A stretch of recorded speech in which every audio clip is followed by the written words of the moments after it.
Midi, l'émission 100% placement. Intégral placement, Cédric Lecoeur, Guillaume Sommerer. Nos traders sont sur le pont pour vous donner leurs conseils, leurs visions, leurs stratégies. Jean-Louis Cussac que l'on retrouve chez Perceval. Bonjour Jean-Louis. Bonjour tout le monde. Et depuis Technibourse, Stéphane Sauduteil. Bonjour Stéphane. Bonjour à toutes et à tous. Quelle stratégie adaptez-vous ce matin Stéphane sur le marché? Est-ce que vous saisissez la balle au bon? On voit effectivement après un début un petit peu terne cette semaine, le marché prendre peut-être plus résolument de l'altitude. C'est vrai, l'effet Trump marche encore une fois, hein, c'est magnifique. On se rapproche d'une zone de résistance très importante, hein, contre laquelle on a buté 5-6 fois depuis le début d'année, cette zone 4930-4940 points. Donc je crois qu'on n'a jamais eu autant de chances de la déborder, mais il va vraiment falloir transformer l'essai sous peine de démoraliser peut-être un petit peu plus les investisseurs. Au-dessus de 4930-4940 points, je pense qu'il faudrait bien entendu acheter pour bénéficier de l'effet de fun en direction des 5000 points. Sinon, toujours des achats sur repli. Si on avait idéalement la chance de revenir sur 4880-4900 points en cours de journée, je pense que c'est une zone vraiment d'achat. Le marché reste quand même bien orienté depuis maintenant plusieurs semaines, malgré une petite pause logique.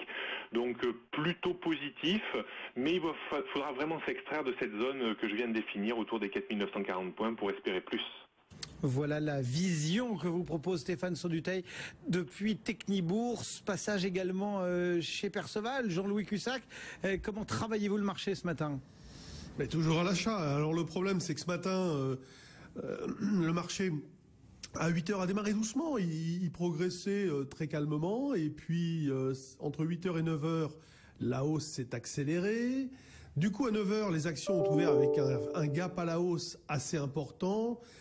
Ça crée un contre-pied, ça met la pression encore une fois sur les vendeurs à découvert, et depuis 9h, le marché n'arrête pas de monter, avec toujours pareil, un contexte qu'on connaît bien au quart retracement, des algos qui tournent, qui ronronnent tranquillement, et sans état d'âme, ce qui fait qu'on a un marché qui monte et qui revient sur les plus hauts récents. Qu'est-ce qu'on en conclut? C'est que les marchés réagissent au show, et show must go on. Donc, il n'y a pas de raison qu'aux États-Unis ça continue pas. De toute façon, en plus, l'absence de détails dans le calendrier, l'absence de détails dans toutes les mesures, va faire il va nous distiller comme ça des news pendant des mois. Parce que l'ensemble des réformes est très complexe tout de même. Ça va mettre des délais en place extrêmement importants. Donc ça peut durer aux États-Unis, ça peut durer. Mais maintenant le moteur, on le voit pas toujours sur le marché français. Ce matin, il est clairement identifié avec les financières qui surperforment les indices.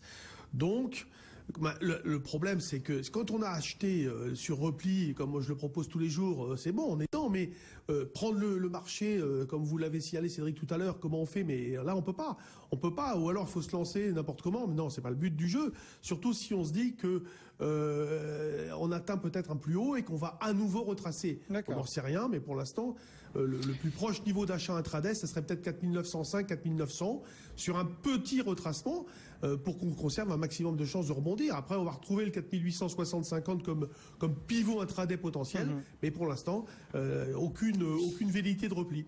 Jean-Louis Cussac et Stéphane Sauduteil étaient nos traders.